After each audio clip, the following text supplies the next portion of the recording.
While most presidents wore suit jackets, ties, and dress pants all the time, you don't have to any longer. Because Presidents Unplugged has merch.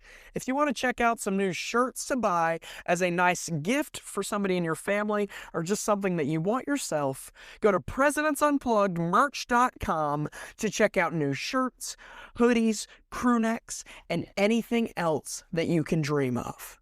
Now in many more colors and new designs coming soon. I'm very excited for the President's Unplugged merch store to finally be open. Now, let's get back to the show.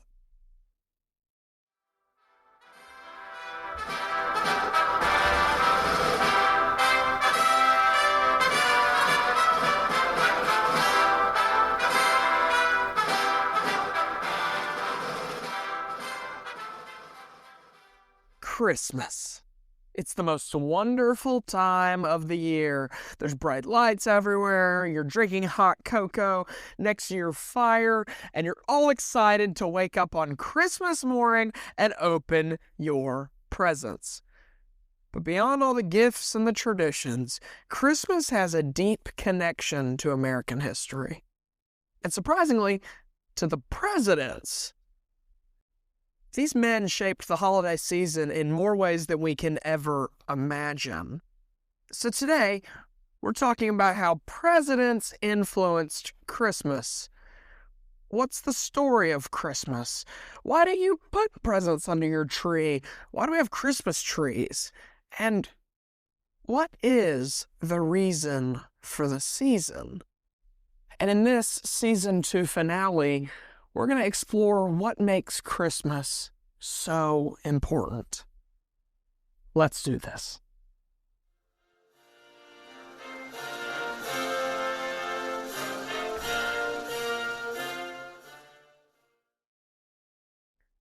Let's start with the basics. Christmas wasn't even a federal holiday until Ulysses S. Grant, the Civil War general, made it a federal holiday in 1870.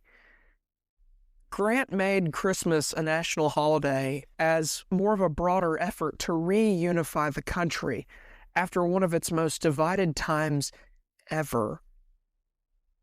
A shared holiday with shared traditions like Christmas could help bring the North and South together. And it worked. But what we think of as an American Christmas doesn't really start in America. A lot of what we think of as classic Christmas traditions comes straight from European and German traditions. Christmas trees, ornaments, Advent calendars, big family feasts, even Old Saint Nick have roots in German and Dutch customs. Over time, the United States took all of it, added some American red, white, and blue spirit, and turned it into what we know today.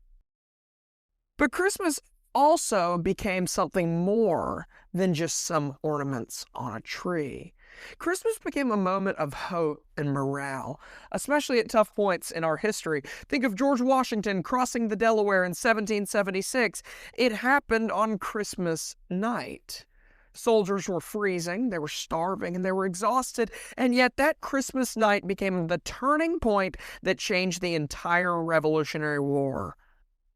Christmas became a symbol that even in darkness, victory and hope can rise out of the shadows. But after George Washington came in the middle of the night and scared those German Hessian soldiers, 125 years later, Teddy Roosevelt said, "German tradition, how about no?" Teddy Roosevelt, who, fun fact, banned Christmas trees in the White House. Yep, the big bull moose himself, who would never fear anything, carry a big stick. He didn't want the trees cut down. His conservation efforts that he did during his time in office made some of the most known and most recognizable national parks that we know of today. Roosevelt was trying to teach conservation by not putting up a Christmas tree. And there's actually a funny story linking to this. Teddy Roosevelt's son secretly dragged a Christmas tree upstairs and hid it in his closet. And when Teddy found it, let's just say he was a little disappointed. It's one of the most hilarious father-son moments in presidential history. But Christmas trees are a pretty important part, and Calvin Coolidge didn't make as many national parks. Next comes Calvin Coolidge, the man who spoke very little, so little that his name was Silent Cal. Yeah, he started one of the most visible Christmas traditions that we have today, the National Christmas Tree.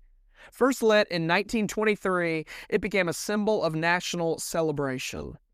And then Harry Truman took the same Christmas tree and made history again by being the first president to light it on television.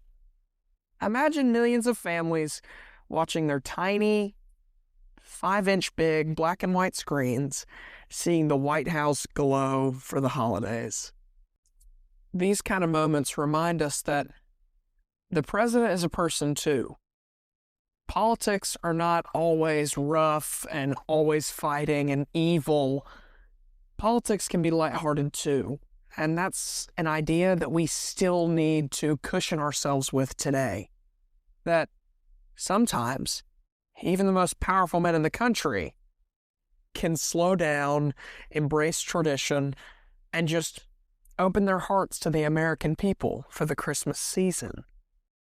One of the most powerful ways that the White House opens up to the American people started when John F. Kennedy was president, when First Lady Jackie Kennedy transformed the White House from some secret presidential meeting room to a functional, living symbol of American history and culture. Her commitment to preservation, elegance, and interior design established the idea that the White House itself could tell a story about the nation. When she did this, it set the precedent that First Ladies could shape its identity through thoughtful themes that represented the presidents themselves. From there, the tradition flourished and still happens today. Lady Bird Johnson decorated nature and conservation effort designs in the White House. She incorporated birds, native plants, and natural elements that reflected how much she cared about the environment. Pat Nixon expanded the tradition even more. She welcomed thousands of volunteers from all across the country to help decorate and turn the White House not just the president's story, but the American people's story. The White House Christmas trees soon became meaningful centerpieces of the entire building. Rosalind Carter used her decorations to highlight her volunteerism and her humanitarian causes that she did with Jimmy Carter. First Lady Laura Bush was a teacher, and having a mom as a teacher, you realize how much they care for the people around them and the love of education. And Laura Bush themed the entire White House off of it with her Storybook Christmas, where she celebrated classic children's books that have influenced the younger generation in America. Michelle Obama infused that tradition with purpose by honoring military families with gifts and their pictures on trees of people who have fought and served in our country. Our current First Lady, Melania Trump, throughout all of her times decorating the White House over Trump's 2 terms, she's always decorated with very patriotic colors. And during her first term as First Lady, she put up some blood red Christmas trees that, let's just say, CNN didn't like very much. But you know what? It represents the American spirit through our very American colors, so it's fine by me. Hearing all this stuff that the First Ladies did over the years with this simple tradition reminds us of something. Sure, Calvin Coolidge might have lit the first tree. Sure, Harry Truman might have put it on TV. But during the Christmas season, we all just need to sit back and thank the First Ladies more than anyone. At the end, I'm going to talk about somebody who you should probably thank more than Melania Trump or whoever the First Lady is. But The first ladies have such an impact to make this season the most wonderful time of the year. And this all reminds me over the last 2 or 3 minutes. Let me talk to my guys real quick. When it's time to decorate for Christmas, I want you to go up to the attic, grab the boxes, bring them down, do the heavy lifting. But once you put those boxes down, I want you to embrace your masculinity. Stick your hands up like you got arrested and leave the decorating to the women. Because in the end, we all know they can decorate for Christmas 25 times better than we can ever dream of.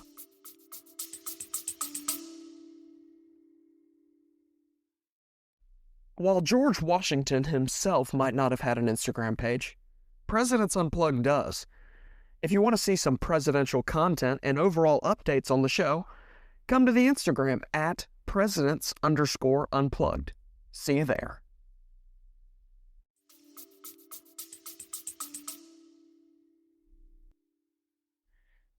Now, you're going to have to forgive me for a second because I'm about to tell a story that, oh my goodness, is not American. Oh my gosh, no, this can't be. But it is pretty cool. In 1914, in the heat of World War I, British and German troops were going at it in warfare. Guns a-blazing, tanks going through the troops. Insanity. But on Christmas in 1914, in a moment of peace, they stopped fighting and played a game of soccer together. What in the world? How awesome that not only in America, but around the world, everyone can stop for Christmas and enjoy some company and forget about circumstances. Did they begin fighting the next day and continue the war? Yes. But here's the thing. They stopped to play a fun game of soccer between each other in the middle of war. That is unity at its core. And yes, even though this is not technically an American story, we were somewhere else in this war. It's a great representation of what Christmas can do. What Christmas spirit truly is. Getting over mistakes, getting over differences, and coming together for some fellowship and some fun. And that leads to the final part of this episode. Why Christmas matters at all. Because at its heart, Christmas isn't just a holiday. It's a reminder. It's the moment where we celebrate the birth of Jesus in a humble manger in Bethlehem. A tiny baby who would one day change everything by dying on the cross for our sins. He entered a broken world, one full of division, pain, and fear. But he came in to bring hope, peace, and salvation. After waiting for so long for the Messiah to save them from all of their sin, after so many years, Christ the Savior is born. All is calm and all is bright. So as we wrap up this season 2 finale, remember this. Christmas reminds us that even in our darkest moments, even when the world is full of division, full of hatred, full of defeat, full of pain, full of anguish, light can break through. That hope is real. That peace is possible. And here on Presidents Unplugged, I want you to remember that the greatest gift to the world was not George Washington. It was not Donald Trump. It was not Kamala Harris. It was not any person in American history that I talk about. The greatest gift the world has ever known came wrapped in swaddling cloth, lying in a manger. And that is why Christmas is so important. Wow. Wow, wow, wow. That right there was the season 2 finale. I cannot believe this. President's Unplugged. At the beginning of this season, I was talking about Andrew Jackson, 9/11, and just like that, it's Christmas time. In honor of the season ending, and my gift to you, if you've not heard by the pre-roll already, we have merch. My Christmas gift to you, even though it might not be able to get to you before Christmas at the time of this release, I want you to know that this is my gift to you. At presidentsunpluggedmerch.com, you can buy sweatshirts, crewnecks, hoodies, whatever you want. And some really comfortable t-shirts. I'm so excited to tell you that as my gift to you for being faithful listeners to President's Unplugged. The year is over, and it's unbelievable to me that we have gotten this far and done so much in the process. To honor the Christmas season in its most peaceful, calming demeanor, I'm going to take 2 Fridays off of President's Unplugged. So, no, I won't have an episode on the week of Christmas, and no, I won't have an episode the week after. But wait, how are we kicking off season 3? Ever heard of Y2K? The thing that I wasn't alive for, but shaped millions of American lives, thinking they were going to lose their money, and that planes were going to fall out of the sky, and that the world was going to end. Yeah, it sounds pretty important. So if you want to learn more about Y2K, tune in on Friday, January 2nd in the Season 3 kickoff. We're going to start off this season better than we've ever done before. And I'm excited to see you there.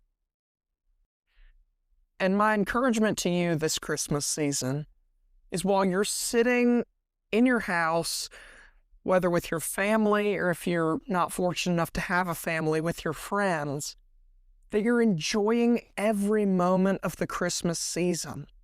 The people who allowed it to be possible, the people who cooked the food for you, the people who gave you the presents. Be thankful, be gracious, and thank the God that gave you the opportunity to have the Christmas season in the first place. Because He is the one, in the end, you should probably be thanking. I'm Ty Svensson, this is President's Unplugged, and thank you for listening to the Season 2 finale. I'll see you in Season 3. God bless.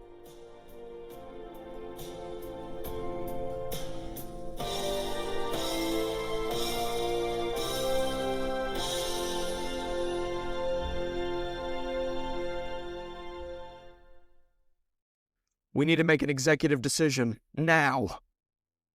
The executive decision to follow President's Unplugged on Apple Podcasts or Spotify today to be notified weekly that your favorite presidential podcast has released new content. Now, let's get back to the show.